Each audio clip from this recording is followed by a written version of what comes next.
నమస్తే, welcome to our channel. నేను మీ Priyanka Rao. PPP పద్ధతిలో మెడికల్ కాలేజీల్ని నిర్వహించాలని చెప్పేసి ప్రభుత్వం తీసుకున్న నిర్ణయం మనందరికీ తెలిసిందే. అయితే ఈ నేపథ్యంలో ఇప్పుడు వైసీపీ వాళ్ళు ఒక ప్రచారం చేసుకుంటున్నారు.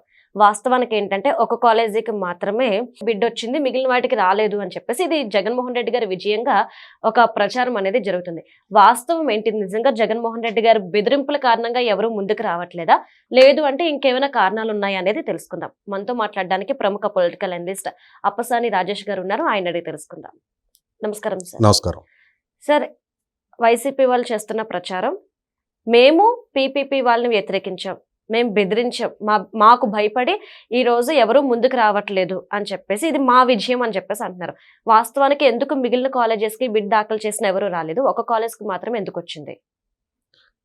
ఇప్పుడు యాక్చువల్గా ఎప్పుడైతే జగన్మోహన్ రెడ్డి గారు ప్రభుత్వ పాలసీ అయిన పబ్లిక్ ప్రైవేట్ పార్ట్నర్షిప్ విధానంలో మెడికల్ కళాశాలలు అండ్ బోధనాసుపత్రులు నిర్మాణం అండ్ నిర్వహణ జరగాలని ప్రభుత్వం ఒక పాలసీ తీసుకొచ్చిందో దాన్ని వ్యతిరేకిస్తూ ఆయన రాష్ట్ర వ్యాప్తంగా 1 కోటి సంతకాల పేరిట ఒక ఉద్యమ కార్యాచరణ తీసుకున్నారు.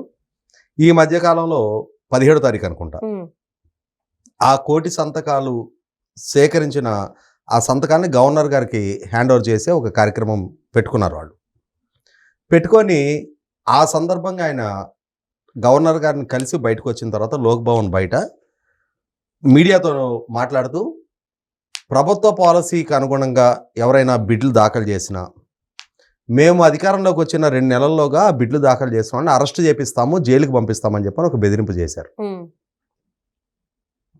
100కి 100 రూపాయలు ఈ బెదిరింపు జరిగిన తరువాత బిడ్డింగ్ ప్రక్రియ ముగిసింది. ఈ ప్రీ బిడ్ దాఖల సందర్భంగా ఆసక్తి చూపి ప్రభుత్వంతో చర్చలు జరిపిన సంస్థలు కూడా బిడ్ దాఖలు చేసే సందర్భం వచ్చేటప్పటికి డ్రాప్ అయ్యారు. డ్రాప్ అయిన నేపథ్యంలో మొన్న బిడ్లు ఓపెన్ చేసిన తర్వాత ఆదోని కాలేజీకి మాత్రమే బిడ్ దాఖలైంది, మిగిలిన కాలేజీలకి బిడ్ దాఖలు కాలేదు. దాంతో ప్రభుత్వం వైపు నుంచి, ఎన్డీఏ కూటమి వైపు నుంచి ఇవాళ రాష్ట్రంలో ఆసక్తి కనపరిచే సంస్థల్ని లేదు పెట్టుబడిదారులని, పారిశ్రామికవేత్తలను జగన్మోహన్ రెడ్డి ఈ విధంగా బెదిరిస్తున్నాడు. ఈ బెదిరిస్తున్నందుకు గాను వాళ్ళు కొంచెం సంకోచించి ఈ విధంగా పెట్టుబడులు పెట్టడానికి వెనకడుగేస్తున్నారు అని చెప్పని ఆ వైపు నుంచి విమర్శలు వస్తూ ఉన్నాయి. డెఫినెట్గా దానికి తగ్గట్టుగానే ఈ వైపు కూడా చూసారా, మా నాయకుడు ఒక్క మాట చెప్పగానే ప్రభుత్వ పాలసీని కూడా ఫెయిల్ చేస్తూ ఇవాళ బిడ్ దాఖలు చేయడానికి కూడా ఎవరు ముందుకు రాలేదు అని చెప్పని అదే సందర్భంలో వైసీపీ అఫీషియల్లో, వైఎస్ఆర్ కాంగ్రెస్ పార్టీ అఫీషియల్ పేజ్లో ఒక ప్రకటన వచ్చింది. ఏమని వచ్చింది? ఇవాళ జగన్మోహన్ రెడ్డి గారు ఈ విధంగా చెప్పిన తర్వాత కూడా ఆదోని మెడికల్ కళాశాలకి కిమ్స్ సంస్థకు సంబంధించిన బొల్లేని భాస్కర్ రావు ఆయన బిడ్డు దాఖలు చేశాడు. ఈయన కమ్మ సామాజిక వర్గీయుడు. చంద్రబాబు నాయుడు రాష్ట్ర వ్యాప్తంగా ప్రభుత్వ ఆస్తుల్ని, వనరుల్ని కమ్మ సామాజిక వర్గీయులకు దోచిపెడతా ఉన్నాడు. ఇవాళ జగన్మోహన్ రెడ్డి గారు ఈ విధంగా హెచ్చరించిన తర్వాత కూడా ఇతను బరితెగించి ముందుకొచ్చి బిడ్డు దాఖలు చేశాడు కాబట్టి రేపటి రోజున ఇతని సంగతి చూడాల్సిందే అని చెప్పని. అంటే ఇక్కడ ఒక సంస్థ బిడ్డు దాఖలు చేసింది, ఆ దాఖలు చేసిన సంస్థ కులాన్ని ఎందుకు ప్రస్తావిస్తున్నారు? ఇవాళ రాష్ట్రంలో ఆసక్తి కనపరిచి పెట్టుబడి పెట్టాలి అనుకున్న ఒక సంస్థ ముందుకు వచ్చినప్పుడు ఆ సంస్థ యజమానుల కులాన్ని గురించి ప్రస్తావించే సందర్భంలో ఇలా ప్రస్తావించిన ఈ సోకాల్డ్ వైసీపీ పార్టీ చెప్పాల్సిన వివరణ ఏంటి అంటే, ఇప్పుడు ఎవరైతే ఈ బొల్లేని భాస్కరరావు గారు ఉన్నారో ఆయన రాష్ట్ర మాజీ ముఖ్యమంత్రి భవనం వెంకటరామరెడ్డి గారి అల్లుడు. ఓకే. సన్షైన్ హాస్పిటల్ అధినేతగా మనకందరికీ హైదరాబాద్లో సుపరిచితుడైన డాక్టర్ గురవారెడ్డి గారికి స్వయనా తోడలుడు. ఓకే. ఇక్కడ ఇంకొక అడుగు కూడా మాట్లాడుకోవాల్సిన అవసరం ఉంది. ఈ భవనం వెంకటరామరెడ్డి గారి సతీమణి భవనం జయప్రద గారు కమ్మ సామాజిక వర్గీయులు.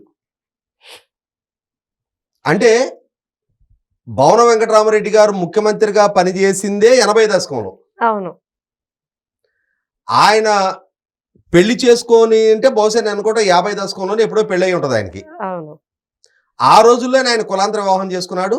అవును. ఆయన సంతానం కూడా కులాంతర వివాహాలు చేసుకున్నారు. అంటే దాదాపుగా 60-70 సంవత్సరాలుగా సమాజంలో కులం ఎంత ప్రాముఖ్యత సంపాదించుకుందని చెప్పని చెప్పుకుంటున్నామో, అదే సందర్భంలో చాలా మంది కులానికి అంతగా ప్రాధాన్యత కూడా ఇవ్వలేదనేది వాస్తవం. నిజమే సార్. అటువంటిది ఇవాళ ఒక సంస్థ ముందుకొచ్చి వాళ్ళు పెట్టుబడి పెట్టాలి అని చెప్పని ఒక నిర్ణయం తీసుకుంటే, ఆ సంస్థ యజమాని కులం గురించి ప్రస్తావిస్తా ఉన్నారు. ఏ వ్యక్తి అయితే కులాంతర వివాహం చేసుకున్నాడో ఆయన కులం గురించి ప్రస్తావిస్తా ఉన్నారు. సరే, అదొక అంశం పక్కకు పెడితే, రీసెంట్గా మొన్న 24వ తారీఖు రోజు ఉదయం పూట ఒక శాటిలైట్ ఛానల్ డిబేట్లో ఇదే అంశం గురించి నేను మాట్లాడాను. Okay sir. నా చర్చను ఫాలో అయిన తర్వాత, చర్చ ముగిసిన తర్వాత నాకు ఒక ఆయన కాల్ చేశారు. వాళ్ళు కూడా ఈ బిడ్డింగ్ లో పాల్గొనాలి అని చెప్పని ఆసక్తి కనపరిచి ప్రభుత్వంతో సంప్రదింపులు జరిపిన వాళ్ళలో ఒకళ్ళు.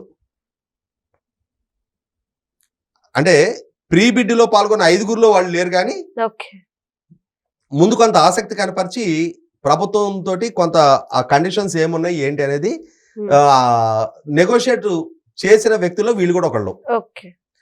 వాళ్ళు చెప్పింది ఏంటి అంటే, ప్రభుత్వం చాలా కఠినతరమైన నిబంధనలు విధించింది. ఇవాళ ఇప్పుడు కిమ్స్ హాస్పిటల్ వాళ్ళు ఉన్నారు అని అంటే, వాళ్ళు ఆల్రెడీ వాళ్ళకి ఎగ్జిస్టింగ్ హాస్పిటల్స్ ఉన్నాయి. ఆదోని లాంటి ప్రాంతంలో ఈ హాస్పిటల్ వాళ్ళు ఎస్టాబ్లిష్ చేయడం ద్వారా అటు కర్ణాటక వైపు నుంచి ఇటు చాలా క్యాచ్మెంట్ వాళ్ళకి, అంటే చాలా ఏరియాల్లో అటువంటి సూపర్ స్పెషాలిటీ హాస్పిటల్ లేని ఒక డ్రై ఏరియాలో వాళ్ళు ఆ హాస్పిటల్ పెట్టడానికి ముందుకు వస్తున్నారు. తద్వారా వాళ్ళకి అదొక రిఫరెన్స్ హాస్పిటల్గా ఉపయోగపడుతుంది. అంటే హైదరాబాద్లో, నెల్లూరులో, రాజమండ్రిలో, శ్రీకాకుళంలో కూడా వాళ్ళకి మెడికల్ కాలేజ్ ఉంది.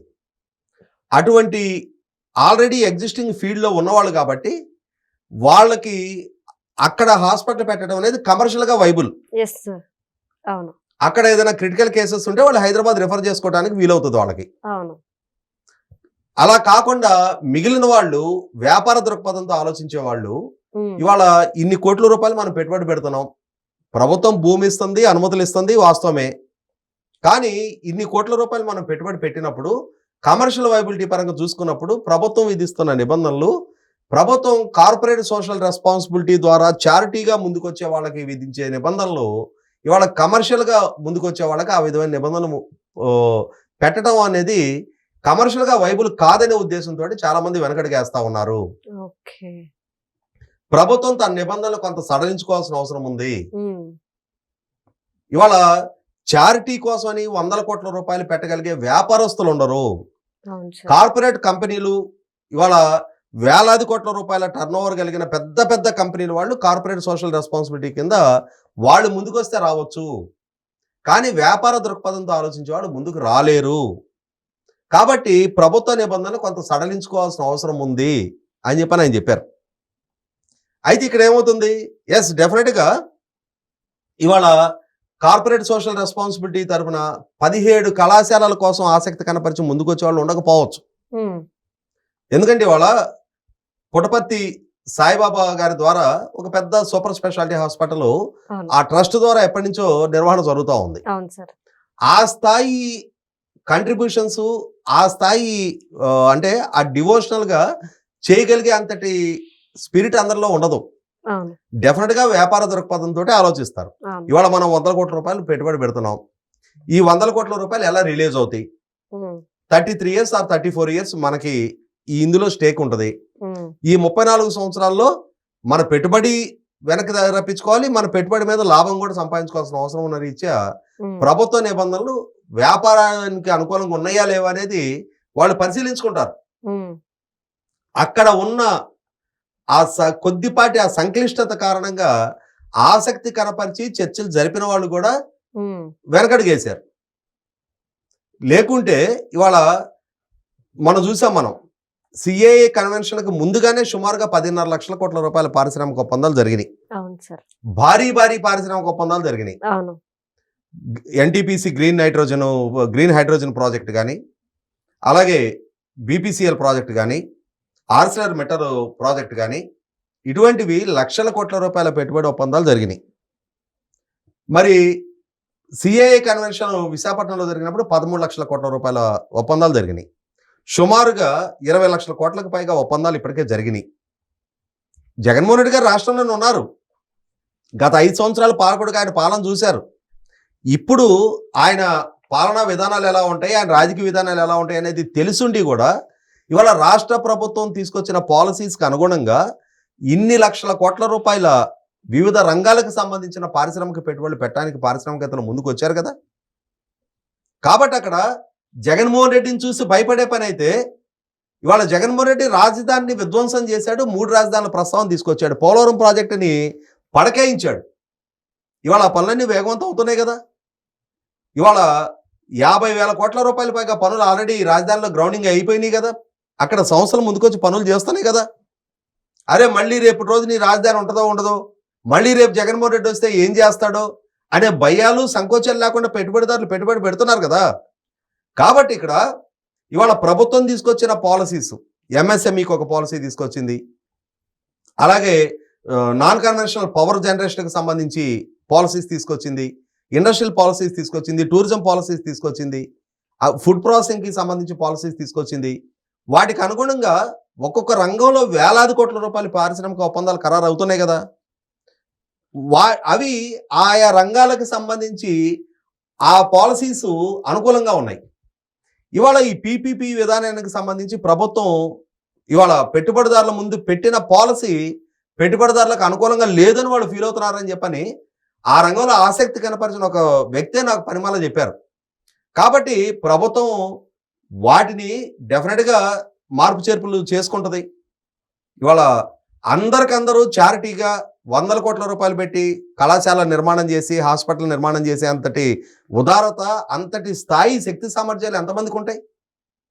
వ్యాపార దృక్పథంతో ఆలోచిస్తారు. ఇవాళ మనం వ్యాపారం చేస్తున్నాం, ప్రభుత్వంతో ఒక వ్యాపార ఒప్పందం చేసుకుంటున్నాం మనం అన్న కోణంలోనే ఆలోచిస్తారు. ఇవాళ 100 ప్రైవేట్ ఇంజనీరింగ్ కాలేజీలు ఉన్నాయి, ప్రైవేట్ కళాశాలలు నడుస్తూ ఉన్నాయి. ఇవాళ ఇంటర్మీడియట్ విద్య నుంచి, స్కూల్ విద్య నుంచి ప్రైవేట్ స్కూల్స్, ఇవాళ కాలేజీలు నడుస్తూ ఉన్నాయి. అలాగే ఇవాళ మెడికల్ కళాశాలల్లో కూడా భాగస్వాములుగా అయ్యేవాళ్ళు వ్యాపార దృక్పథంతో ఆలోచించే వాళ్ళకి అనుగుణంగా ప్రభుత్వ పాలసీస్ మార్పు చేర్పులు చేయాల్సిన అవసరం ఉంది.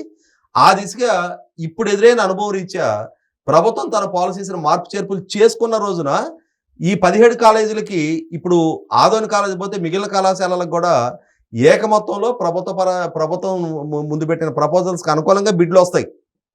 అప్పుడు ఇవాళ జగన్మోహన్ రెడ్డిని చూసి భయపడ్డారు, భయకంపితులు అయిపోయారు, ఉడికిపోయారు, బిడ్లు దాఖలు చేయలేదని చెప్పని చెప్పుకునే వాళ్ళు ఆ రోజు సమాధానం చెప్తారు. నిన్నే చూసే ఒక యూట్యూబ్ ఛానల్ వ్యక్తి కూడా మాట్లాడుతూ ఉన్నాడు. జగన్మోహన్ రెడ్డి ప్రభుత్వం మీద పైచేయి సాధించాడు, బిడ్డు దాఖలు కాకుండా అతను చూసుకోగలిగాడు అని చెప్పని. ఈ రకమైన భజన చేసేవాళ్ళు అంటే ఇవాళ జగన్మోహన్ రెడ్డిని చూసి రాష్ట్రంలోకి ఒక్క మెడికల్ కళాశాల విషయంలోనే సంకోచిస్తారా? మరి లక్షల కోట్ల పారిశ్రామిక పెట్టుబడిదారులు వాళ్ళు సంకోచించాలిగా. వాళ్ళెవరు డోంట్ కేర్ అంటున్నారు కదా. జగన్మోహన్ రెడ్డి రేపు రోజున మళ్ళీ తిరిగి వస్తాడు, మళ్ళీ ఏదైనా మాకు వ్యతిరేకంగా నిర్ణయాలు తీసుకుంటారని చెప్పన్న లక్షల కోట్ల పారిశ్రామిక పెట్టుబడులు పెట్టేవాళ్ళు ఏం ఆలోచించడం లేదు కదా. అటువంటిప్పుడు ఒక్క మెడికల్ కళాశాలల విషయంలో ఎందుకు ఆలోచిస్తారు? ఎందుకు ఆలోచించరు అని అంటే జగన్మోహన్ రెడ్డి ఏమీ చేయలేడు. కారణం ఏంటి అంటే ఒక ప్రభుత్వ పాలసీకి అనుగుణంగా బిడ్డు దాఖలు చేసి ఆ బిడ్డు పొంది వాళ్ళు పెట్టుబడి పెట్టి వాళ్ళకి అనుమతులతోటి వాళ్ళు నిర్వహణ చేసేటప్పుడు తర్వాత వచ్చే ప్రభుత్వం ఆ రోజు ఆ ప్రభుత్వం తీసుకొచ్చిన పాలసీస్ని రివైజ్ చేస్తే చేసుకోవడానికి ఆస్కారం రావచ్చు. కానీ ప్రభుత్వ పాలసీకి అనుగుణంగా పెట్టుబడి పెట్టిన పెట్టుబడిదారుల్ని జైలు పాలు చేస్తామని జగన్మోహన్ రెడ్డి ఇచ్చే స్టేట్మెంట్ అవగాహన రాహిత్యం స్టేట్మెంట్. ఎట్టి పరిస్థితుల్లో జగన్మోహన్ రెడ్డి స్టేట్మెంట్ ఆచరణపూర్వకంగా అమలు కాని స్టేట్మెంట్. కాబట్టి దాన్ని ఏదో సీరియస్ గా పరిగణలోకి తీసుకొని దానికోసం భయకంపితులైపోయారు అని చెప్పని ఆ విధంగా ప్రచారం చేసుకుంటే తాత్కాలికంగా చేసుకోవచ్చు. కానీ రేపు రోజున ప్రభుత్వం ఇంకొంచెం ఎక్సర్సైజ్ చేసి ఈ పెట్టుబడిదారులకు అనుకూలంగా కొన్ని సవరణలు చేసి మెరుగైన పాలసీస్ తోటి ముందుకు వచ్చిన రోజున ఆ రోజున ఈ కాలేజీలకు అన్నిటికీ బిడ్లు దాఖలైతే అప్పుడు తల ఎక్కడ పెట్టుకుంటారు? రేపు జరగబోయేది అదే. ఎట్టి పరిస్థితుల్లో కేంద్ర ప్రభుత్వం కూడా జేపీ నడ్డా గారు మొన్నే సత్యకుమార్ గారికి ఒక లేఖ రాశారు. పీపీపీ విధానం వల్లే రేపటి రోజున ఇన్ఫ్రాస్ట్రక్చర్ అభివృద్ధి చెందడానికి కానీ మెరుగైన సేవలు అందడానికి కానీ ఆస్కారం ఉంది. మీరు ఈ విధానాన్ని కొనసాగించండి అని చెప్పని ఇవాళ కేంద్ర ప్రభుత్వ విధానాన్ని కూడా రీట్రేట్ చేస్తూ దీంట్లో కేంద్ర ప్రభుత్వ కంట్రిబ్యూషన్ కూడా ఉంటుంది అని చెప్పని ఆయన లేఖ రాయటం జరిగింది. అలా లేఖ రాసిన నేపథ్యంలో ఇవాళ రాష్ట్ర ప్రభుత్వం ఇదే మా విధానము అని చెప్పని నిన్న అటల్ బిహారీ వాజ్పేయి గారి విగ్రహావిష్కరణ సభలో కూడా చంద్రబాబు నాయుడు గారు రాష్ట్ర ముఖ్యమంత్రి హోదాలో మరొకసారి రీట్రేట్ చేశారు. ఖచ్చితంగా ఒక చిన్న సంక్లిష్ట పరిస్థితి ఎదురైంది వాస్తవం. బిడ్డలు దాఖలు కాకపోవడం అనేది ప్రభుత్వ పాలసీస్ని రివైజ్ చేసుకుంటారు. అది చేసుకొని మెరుగైన పాలసీస్తో ముందుకు రావటం ఖాయం, బిడ్డలు దాఖలు కావటం ఖాయం. ఇవాళ ప్రభుత్వం తాను సంకల్పించిన విధంగానే అన్నిటికన్నీ మెడికల్ కళాశాలలు కూడా పీపీపీ రంగంలో ముందుకు వెళ్ళటం ఖాయం. Right, thank you so much sir.